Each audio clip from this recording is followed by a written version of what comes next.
好，我們來看到近期的中東的局勢啊，無疑是在這個全球的金融還有地緣政治上是一起巨大的黑天鵝。那麼黑天鵝指的就是我們不可預測的這個大事件哦。好，那我們來看到這個，當我們看到美軍在波斯灣它部署的，以及以色列和伊朗不斷的升級了軍事的動作，那麼這場潛在的衝突會用什麼樣的形式來收尾呢？對於全球供應鏈的衝突的衝擊，邊界又是在哪裡呢？好，那麼我可以注意到這3點啊，就是美軍的實質調度，以及伊朗的防空能力，甚至呢還可以不能這個忘記的，就是他們的抵抗之狐代理人的網絡。整個攤開來看呢，我們的這個團隊啊，也幫大家預測了3種未來美伊有可能的會的走向的趨勢。我們也會請我們今天的這個專家啊，來幫我們預測這3項哪一項是最有可能的美伊未來的局勢。我們先來看到 A， 美國速勝伊朗求和。好，在極限的威懾下的政權談判方案，美軍和以色列呢，在極短的時間內啊，會利用絕對的海空軍的優勢，高精準的來導引武器，全面癱瘓伊朗的核設施。那麼還有它的關鍵彈道飛彈基地，以及哈格島的石油出口終端。另外呢，伊朗也會面臨國內的政權生存的極大壓力，最後呢是被迫的重回談判桌，來接受美方開出的全面停火還有限核的嚴格條件。再來看到 B 的可能呢，就是伊朗消耗拖垮了美國，也就是說這個不對稱的泥淖戰以及後勤的戰動，伊朗呢會利用持久的飛彈以及無人機不對稱作戰來抗衡美軍必須要長期在中東來維持龐大而且高昂的武器部署。不過呢，美國的彈藥庫存也拉上了警報了，會拖垮全球的經濟，引發這個通膨，嚴重削弱了美軍在印太地區或是東歐地區的戰略嚇阻力。接下來看到 C 了，就是多國參戰中東大戰，有沒有可能會演變成 C 呢？地緣抵抗之狐啊，全面外溢。伊朗發動了跨國代理人的網絡，同步呢對中東多點展開了飽和打擊。也門胡塞武裝組織呢，還有黎巴嫩的真主黨、敘利亞以及這個伊拉克什葉派民兵都會來出動。另外呢，中東3大核心航道，包括了荷姆茲海峽、曼德海峽、蘇伊士運河，將會同時的斷裂，導致全球高達1/3的海運原油還有重要的貨運通路是全面的中斷。那麼國際油價恐怕會失控飆升。好，我們現在要來請這個專家來幫我們預測這3種哪一種有可能是未來的趨勢走向。待會再請這個來賓們同時的亮牌。那麼在來賓們在預測的時候呢，也請觀眾朋友思考一下，這3種哪一種您會覺得是最有可能發生的呢？也歡迎在我們的影片下方留言給我們一起來討論。好，我們看老師們。好，我們來看一下啊，3位來賓。答案都是 B。好，我們先要跟觀众朋友说，我没有先那個偷看啊，我們是沒有的，都沒有講好，大家都是選 B 這樣子。好，那我們先請教一下介大使，為什麼選 B？第一個就是說，你說這個美國可以速勝哈，美國如果可以速勝的話，不會打到4個月。那現在要速勝的話，我跟你講啊，在2003年的時候，美國當時打伊拉克啊，他也沒有速勝，他用了30萬陸軍打進去，更不要說他當時的海空的力量啊，遠大於現在這個川普在這個伊朗戰爭中使用的兵力啊。那他一共是3月開始打，12月才抓到薩達姆·侯賽因，所以他光這個部分他就花了大概9個月。包括地面戰爭才算告一段落，所以速勝很難吶。然後呢，這個他這樣戰爭一開始的時候，幾乎各國的軍事專家都有一個共同的一個看法，就是說你不可能用遠距的轟炸去贏得一場戰爭，尤其是對付像伊朗這樣子有163萬平方公里、8000多萬人口。而且它還有一個裡海出口的這樣子的一個國家哈，都認為不太可能。所以現在就是說，美國速勝，基本上大概如果勝的話，早就該勝了。所以以現在美國的川普的這個作戰的意圖啊，還有他這個顯露出來的他的作戰的決心的話，大概速勝是很困難的，速和比較有可能。對，那可是問題就川普的這個打法的話，基本上他是怎麼講呢？他不太乾脆，你這個什麼都跟簽這個60天，然後什麼東西就是說自己簽的東西自己最早宣布說這個議定書這個停火已經沒有了，那所以就變成很難訴。那而且另外一方面，我剛剛就提到，現在伊朗的基本上我認為他戰略已經改了，他從這種等比反擊，他現在已經主動出擊了。那現在就变成這個遊戲規則一改之下，看川普是不是願意呢？有更大的妥協空間了。所以可能美國要戰勝這場戰爭，所以勝利屬於美國一方，覺得可能性很低。而且最近我聽了一個一個專家講的一句話，蠻有道理的，就是說攻跟守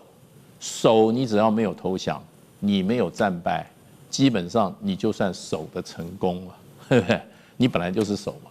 对。可是攻的方面，你一直沒有辦法讓你的對方投降，或者說攻城略地，那你就是失敗。所以這個說法其實我認為某種程度是蠻有道理的。那美國是久攻不下，也沒有看到他要出地面部隊啊。你要記得2003年那時候布希是花了30萬美軍地面部隊，而且你知道傷亡有多少嗎？光美軍傷亡4500人，美軍的受傷事實上是22226人，所以那個是很大的一個傷亡比例啊。所以有没有可能，那川普願不願意，這是一個問題啊。這個是不是前車之鑑，讓川普不敢出動地面戰？應該是這樣吧。地面戰的話，就不是14個、15個、16、17的，你還可以斤斤計較，說那個要校正回歸，那就不行啊。那個地面戰的話，那是人肉怎麼樣？人肉戰車啊。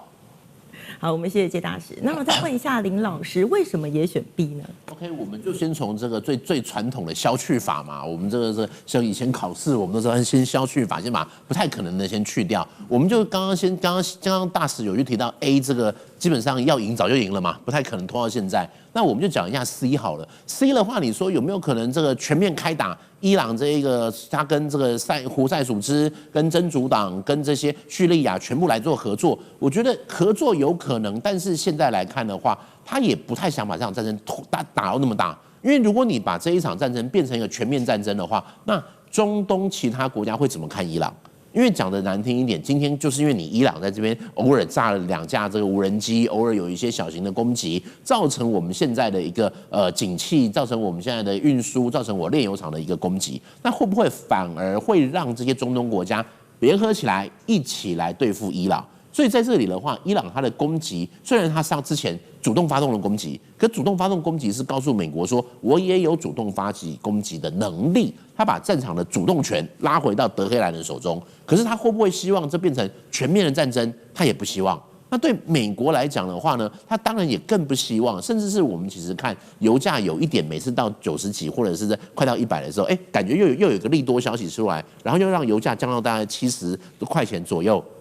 降下去，然後再接近到50、60，又一場戰爭，這個戰事又升高，又讓它回到80、90。所以其實今天雙方都會希望這場戰爭是一個有限度的限制在中東的區域型的，我們叫局部戰爭，不希望它變成一個全面戰爭的一個發生的一個狀況。那另外的話，在 B 這邊我可能也補充一下，沒有錯，會陷入到一個泥濘的狀況。可是有沒有辦法去拖垮美國？會有可能會拖垮美國的經濟跟美國接下來的選情，但是會不會讓美國被削弱它在這個印太跟東歐的戰略核主力？我覺得這2點也是要去分開來，因為其實我們可以去看到美國為什麼在跟沙烏地阿拉伯或其他國家開始有更多的一些合作，甚至是它也在印太這個地方，像之前的環太平洋軍演，它也接下來會更加的去利用日本、菲律賓甚至澳洲這些國家，希望在印太這一邊幫他一把。那更不用說在歐洲這裡了。現在波蘭就是美國在歐洲非常重要的一個幫手，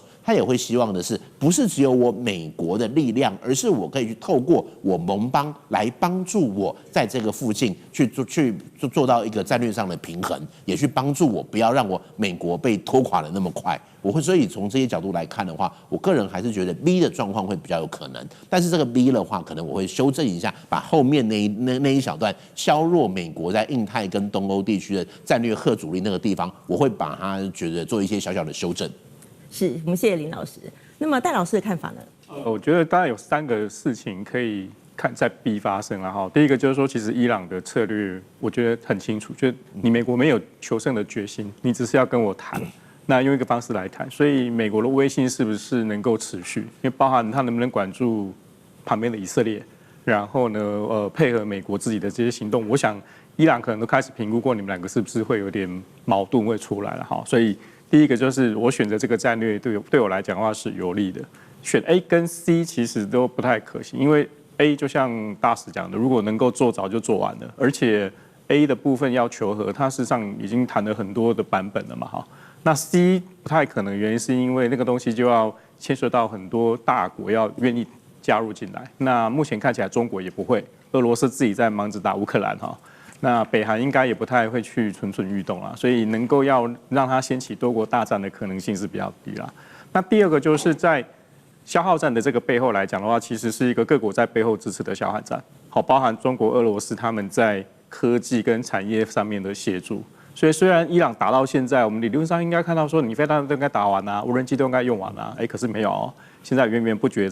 在出來，而且伊朗內部當權派的意志，他們其實也是有派系問題。現在看起來就是主戰派的革命衛隊比較佔上風嘛哈，所以他會覺得說，我既然後面有大國能夠有資源支持我，為什麼現在要跟你去談這些事情啊？好，所以討價還價下來，其實他可以得到實質的利益。那這些實質利益包含什麼？過去伊朗在美國的資產是不是可以解凍？好，然後第二個事情就是，我以前石油是禁運的，我能不能在這樣打談拖垮你、消耗你的過程裡面，讓你開一個窗，讓我可以把石油開始賣掉，美其名叫補償你的戰費，或者說，我國內經濟建設有需要哈，這個其實都會有個機會開始賣。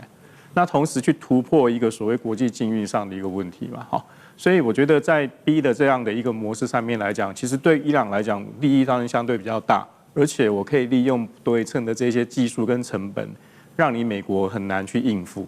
那最後一點其實會變成回應到剛剛林老師講的哈，就是在印太上面的一個嚇阻力來講，雖然它還是在，但是基本上你會發現，美國開始把很多他自己的軍事力量都集中到中東去的時候，它其實更依賴亞太、印太地區盟邦的一些協作。好，那這個部分，美國是不是有能力開始去做這樣的一個部署跟改變？哈，我覺得伊朗也在盤算這件事啊，因為你有你的亞太盟邦，我當然也有我的中國好朋友啊，哈，所以像這樣的一個狀況看起來的話，我覺得你目前的整個局勢的發展上來看，伊朗跟美國確實是在 B 的這樣的一個模式裡面有點泥淖了，還。